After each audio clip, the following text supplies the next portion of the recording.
for a treat. We have a history talk that is about to happen called We Need a Super Cockpit for the Mind. If you don't mind, if you all would stand for me and welcome to the stage founder and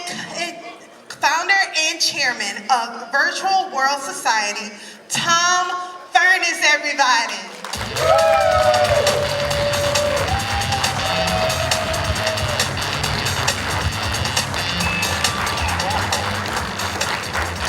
Oh my goodness.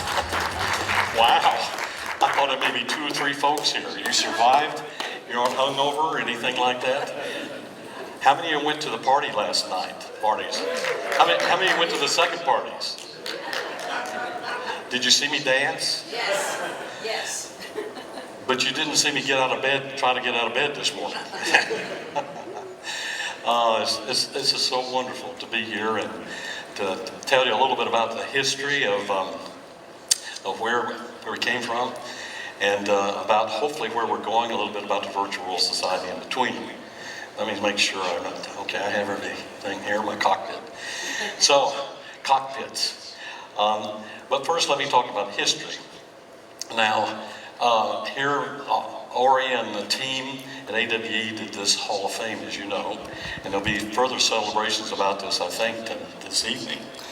But, these are amazing people, and my friends and colleagues, and it takes a village to do this, and not just one individual. But really, actually, all of you are pioneers. You wouldn't be here if you weren't pioneers. And I think Ori mentioned that yesterday. But let me talk about 3 guys, sort of at the very beginning. And by the way, go to the history part in the exhibit hall because you can get a better feeling for, this just didn't happen. It's been going on for a long time.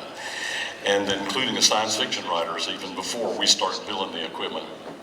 Mort Heilig, Ivan Sutherland, and this Lieutenant Tom Furness. And those are the 3 guys that were sort of my colleagues at the very beginning as we got started in this. Now it turns out that contributions were made. All the pieces had to come together. And as you will find out, going to the History Museum, that Mort Heilig built the Sensorama, which really gave us the first multi-sensory immersion. And then Ivan Sutherland was interested in, he's a computer scientist, wanted to come up with a different way of interacting with computers. And he gave us the 3-dimensional interaction with computers. And actually what we call now augmented reality, because you see through this and see the outside rooms. Be sure to go to the museum to see that. But then there's me. And my job as an Air Force officer was to actually work on how in the world do you couple one human to this very complex machine. So my job was to basically design fighter cockpits, advanced fighter cockpits, starting in 1966. So the problem, of course, is that cockpits have gotten more and more complex than airplanes have. Here we see an F-15A Strike Eagle aircraft in 1972, and then we see it in 1988. And you notice there's a big change there. We have a lot more electronic displays there than we had before, a wide field of view head-up display and so forth. And I was part of doing that design and transition. But the interesting thing about it is, you think, well, wow, what an improvement in the cockpit on the right. It wasn't, because it was way more complex. At least in the cockpit in 1972, you knew where to look to get a piece of information. Here with this other one, very difficult. Lots of stuff going on. And there were more problems than that. Not only complexity of interacting with 50 computers, but how in the world do you concentrate on what's going on in the outside world and what's going on with your system? And how do you see at night? How do you see through the cockpit? And we're aiming the whole airplane in order to aim the systems on the airplane. And of course in various maneuvering environments. So I started working on this and decided that there's no way that we're going to take an existing cockpit and change it so that we could get bandwidth to and from the brain of the pilot. So we had to come up with another way of projecting information and images. So here you see on the left, Lieutenant Furness wearing the very first head-mounted display. This used a miniature cathode ray tube that projected an image with magnified, collimated, and you see it at optical infinity. And now instead of a small screen you had in the cockpit, you had a 30-degree field of view at the time. And oh, by the way, it can move around as you move your head. And of course, with your other eye, we didn't understand it completely at the time. With the other eye, you can see the outside world without any problem. Well, there were problems, but nevertheless, that was the direction we took. And then you see on the right-hand side, Lieutenant Furness wearing the very first head tracking system that we used in the Air Force. And so here we had a way to aim our heads at targets and at information on the ground and in the air without having to aim the airplane. So the magic was to put these together in what we call a visually coupled system in 1971, where we actually had the projection of the information on the visor. You couldn't even tell the display was on until you switched it on, and there it was, by projecting on this paraboloid. And also this paraboloid, by the way, could be variable transmission. So you could see all the way through it, or you could have various levels of transmission. So you could go all the way from what we call AR to VR with this. And the beauty of it is you would hook this to various sensors on the airplane, and you would aim those sensors based upon where you're looking. So what you had with other information projected, basically a way to see through the cockpit. As we advance further, we see now there's this other problem of complexity, and that is, how do you one human interact with 50 computers? And we had computers for air data, for stability augmentation, for all the threat information and navigation information, things like that. And so you can see in the F-16 aircraft, the cockpit on the right, this is the way that one pilot had to interact with those computers. Maybe there are 300 switches in this cockpit, 75 displays, 11 switches on the control stick, 9 switches on the throttle. You're flying twice the speed of sound, pulling G's at the boundaries of consciousness, and being shot at the same time. One guy told me exactly the standard day in New York City. Yeah, but nevertheless, that was the situation we're up against. So how are we going to solve the complexity problem? And so that's when I started working what we call a super cockpit. The super cockpit really went beyond traditional ways of thinking about cockpits. And that, why don't you build a cockpit that you can wear? And you have basically, it's like magic flight suit, magic gloves, magic helmet, provided a circumambience of three-dimensional information to the eyes, and to the ears, and even to the hands. And that's what we were working on at the time. And so I wanted to transform this cockpit to a cockpit that looks like this. It's a picture.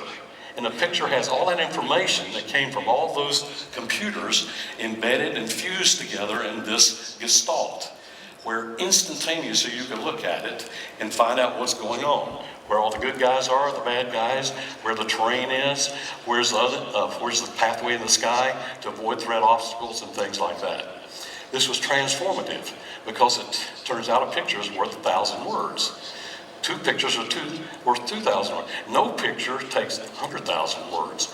And so it's really complex to do these other things, and we wanted to transform that in a super cockpit. Now the other piece that this super cockpit did is we had this problem of outside in and inside out. So in this case, what you see is an exocentric view and an egocentric view. An exocentric view is where you're on the outside looking in. Egocentric is where you're on the inside looking out. And you need to do both. In this God's Eye display, which was your exocentric view, gave you a chance to see the whole world sort of sitting in your lap, and then you interact with it using gestures and things like that. Now mind you, this is in the mid-80s that we're doing this kind of thing. But how did we simulate it to test it? So that's where we built this so-called Darth Vader helmet. And the Darth Vader helmet was a simulator. It actually, what it did was provide this three-dimensional, wide field, 120-degree field of view. And then as you moved your head around, of course the world moved with you. Stereographic, speech input, binaural sound, and hand tracking to build this kind of interface. In 1981 is when we switched it on the first time. And so this was transformative. Now mind you, this helmet will probably not sell too well on the market right now because it weighed about 10 pounds. And you had a negator spring assembly right on the front to help support the weight so your head wouldn't end up in your lap. And of course, there's a lot of rotational inertia there too. And it cost $1 million.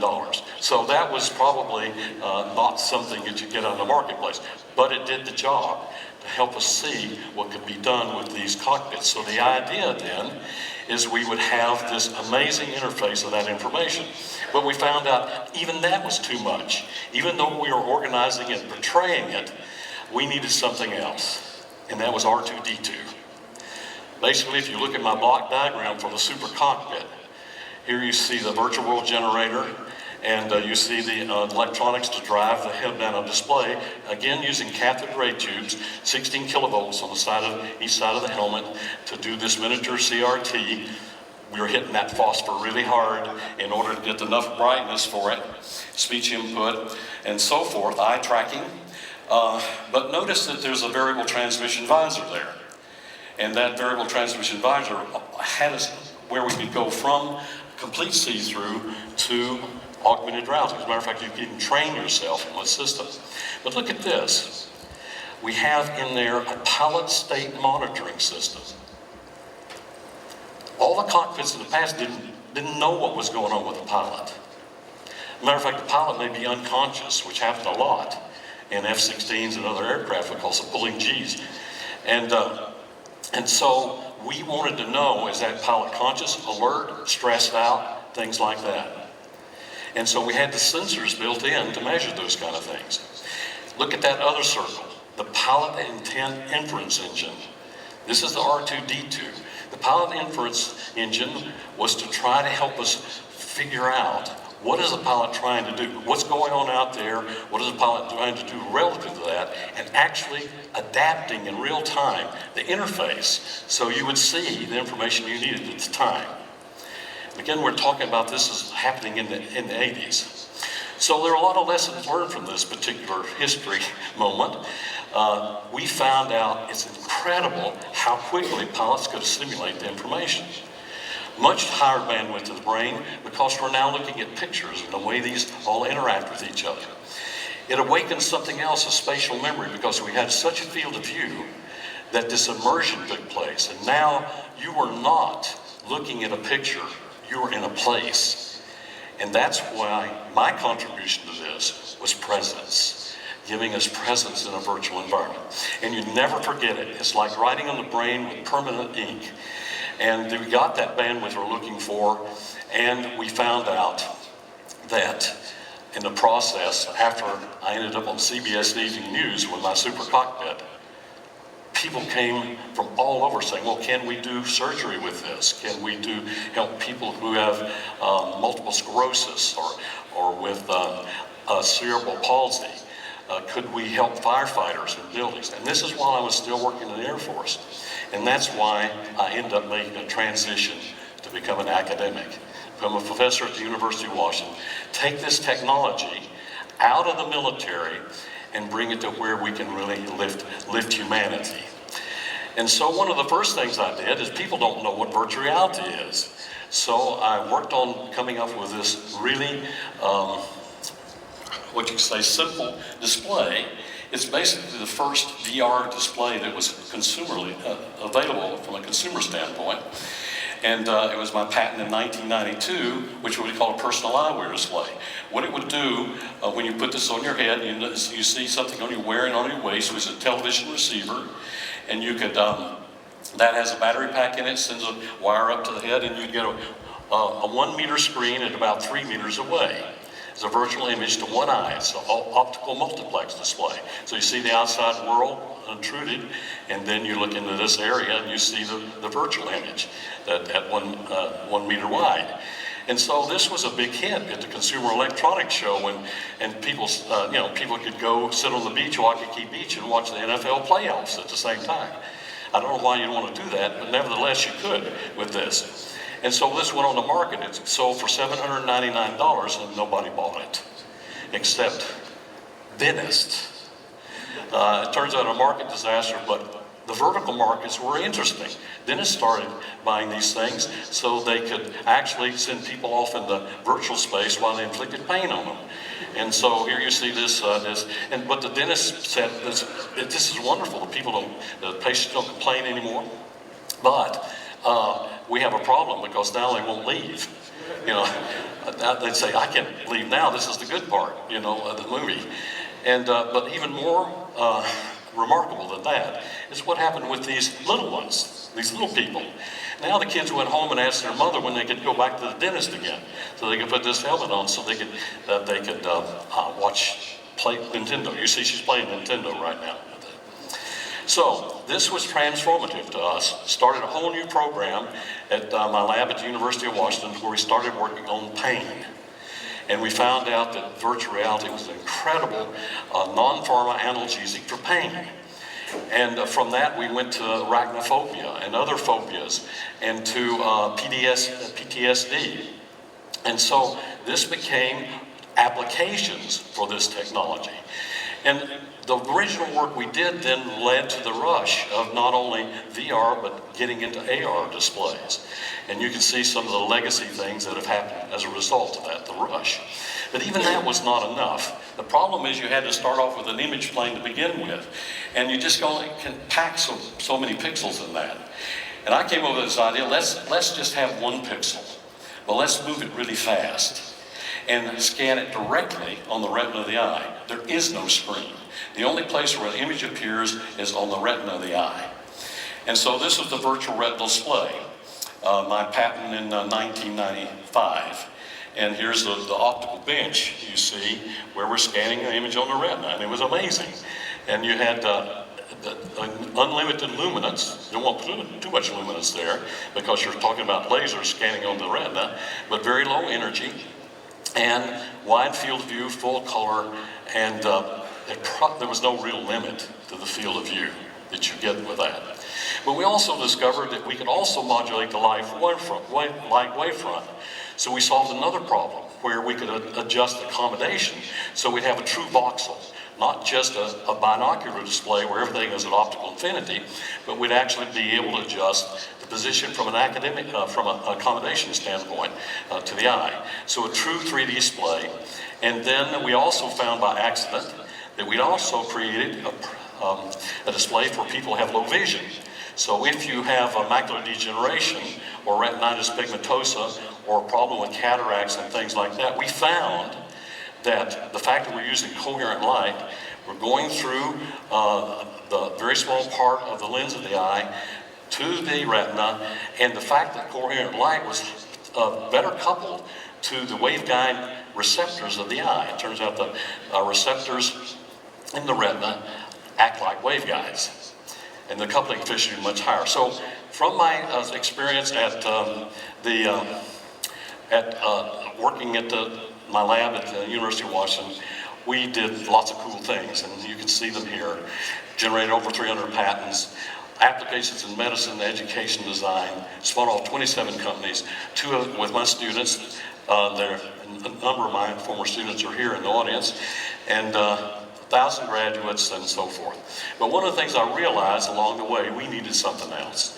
We need to have an organization that would actually look at how can we take this technology out in the world and build these humanitarian applications. So I came up with this idea. What we really need is the Peace Corps of VR, or a National Geographic Society of the Mind. So in 1993, I started the first Virtual World Society, but we were way too early. It cost you $1 million to get into VR at the time. And then Palmer Luckey, I don't know if Palmer's here today, but he, of course, you know what happened with Palmer, and he introduced this next wave of making the technology affordable with all the things that had happened in between, and started again in 2015. And here you see people. It's all about people, transgenerationally. The adult is connected, the roots, and the child is the wings. It's all about people, and technology is only a tool in the background. Now, I have to thank 40, there's pictures of 40 people that have been with me, my companions along this journey in building the Virtual World Society. And we've accomplished quite a bit in the time that we've been working on it. We built this dream team of a board of directors, and with the various other people that are helping us as not only staff, but as advisors and so forth. We have almost 3,000 members now, and by the way, how many of you are members of the Virtual World Society? Okay, thank you. Welcome. Now, how many aren't members of the Virtual World Society? How many are going to become members of the Virtual World Society? Okay. There you go. Okay, that's your homework, by the way. So here's, we've done these round tables. We have 100 plus families we had in our Home Spark project, where we're getting learning centers built in homes. We're trying to do that worldwide. Podcasts, fireside chats, you see it there. More than that, how many people we've introduced to VR and worked in homeless shelters and cities all over, and projects that you see here around the world. So we've accomplished quite a bit, but now we're ready to go more, do more in stage 2, and that's why we really need your help. We want to apply what we've done in HomeSpark in another project called SkillSpark, and now we have a Science and Ethics Council that is led by Avi Barziv, and that is divided into subcommittees, and one of those subcommittees is the one for the future. And the one for the future, we're looking at this concept of what could be a super cockpit for the mind. And so, what is a super cockpit for the mind? Well, first of all, it's a way to get our members and others involved, and working on the actual definition of what it should look like and the actual technology that causes it to happen, and to do that in an open way. And I feel we need to stop talking and start doing more in this regard, but a lot is happening, as you can see. So my feeling is, where we are right now is, if we put on the headset, this is what's happening to us. It's like this. When we put on the headset, there's a whole metaverse out there, and here we are. And what we absolutely need is a super cockpit for the mind. Let me explain that a little bit. I believe this is really the future of mankind as we are using this technology. Where are we going to go? What we're going to do? What we're going to be? There are 2 aspects of the super cockpit. It's what I call the human side and the humane side. Now, there's an outward face of this, of how we're going to interact with the metaverse. We need an R2-D2 that helps us with this. As we explore what's out there in this metaverse, as we learn from it, we build a knowledge platforms, our adaptation of our world based upon what we're trying to do, our intent, and then also how do we eventually have this interface help us really use the tool of and the connection with the metaverse. But the most important part is really the inward facing. Look at us. I mean, we're a miracle. We're a miracle.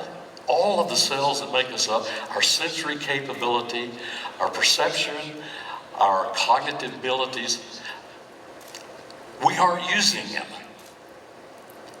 And what we need to do is go back to using them and train ourselves to use the things we already have and have had from the beginning. What is the health and well-being of the pilot? What is how do we expand our ability to see in the far periphery? By the way, my NSF study that I did on this found there's amazing things that happen beyond our limits of awareness. We perceive things back here that we don't bring into consciousness. It's amazing. This could be a portal. We believe it's a portal to the subconscious and to the limbic system and to all kinds of things that we haven't even touched yet. Also, how do we really make decisions? How do we grok things? I think everybody knows what I mean by grokking. How do we learn to behold, to really see another individual or nature? How do we encircle them with our senses and behold them, connect with them, spiritually, and just from a standpoint of using the senses we already have. Ultimately, what we want to become is transcendent beings. That's where we get outside of ourselves, and that's where we're able to solve our problems in cooperation with each other to keep our civilization alive. And so we're doing this through a Science and Ethics Board subcommittee and investigating this using what I call the FDF. Basically, it's how do you achieve marketable products. This is my FDF stands for Furness Dynamic Framework. I taught entrepreneurship for 30 years at the University of Washington. We spun off all these companies, of course. But there are a lot of dynamics here. The societal pull is huge in this. What is it supposed to do? What are we trying to solve the problems? And then we have the push side, which is all the technology thing. This is the idea that if you build it, they will come. But not necessarily. It could be a flash in the pan. What we want to do is connect all of these things together by actually stepping in the middle with innovation seeds and then going in both directions. Eventually, we're going to come up with some concept definitions which shows the industry this can be done by putting all our minds together to make that happen. There are a bunch of technologies that we've been sort of incubating, including this inconspicuous display. You don't even know it's there, but it transforms the way you interact with what's going on in the world. Omniscient response ball, the orb, flow state generators, mind bubble trackers that give us our history where we've been in the metaverse. Using FNIRS, which is functional near-infrared spectroscopy, to actually know where our brain is lighting up at the time. Again, this is all part of looking inward. I want to build also a human energy management system because I did that in cockpits. How do you manage the energy in your aircraft? We can do the same thing for humans. To know what our energy balance is and are we eating the right kind of food. This is all in real time. Measuring the pattern of our breath. We've been doing that also. And looking at this pattern of the way we breathe tells us a lot about what's going on inside. So, our end goal actually in all of this is to take the headset off. What are we like when we've taken the headset off? That's the most important thing. Not when we put it on, because hopefully we're different when we take it off. Are we lifted? Are we excited? Are we enlightened? Are we grateful? Do we love more? Have empathy, all those things. And so this is what we're trying to do now in a virtual world society. We're trying to build not only humane interfaces, but human interfaces that work in both capacities. So, here's a call to action. This is what I'd like for you to do. First of all, go to that website, www.virtualworldsociety.org, and join. And then visit our booth 134 downstairs. And oh, by the way, you see this picture there of my virtual cockpit, the DCAS, we'll call our Darth Vader helmet. You can actually, we have that in auction. And you can go on our website and actually bid on this this nice picture on a plate, metal plate. And I've signed it on the back, so what that's worth. And but while you're signing up to be a member, just make a significant financial donation. Significant. I mean, you guys are all rich folks. I mean, you can spare a little change. Consider this family tithing kind of thing, And then finally, join us. Let's go to work together to get this to happen. There's one other thing I'd like to close with. We need to put somebody else on this list of 101. There'll be a lot more. But many of you know Randy Pausch. Randy Pausch was a professor of computer science at Carnegie Mellon University and one of the pioneers in what they've done. And I love this guy. He died in 2008, pancreatic cancer, way too young. But he did the last lecture. And what you should do as your homework, if you haven't, is go on YouTube and look up the last lecture. and listen to what he has to say. It doesn't have anything to do with computer science. It has to do with living your childhood dreams. And there's also a book, The Last Lecture, out. So thank you very much. Glad I could be here. Join the virtual world side. Okay.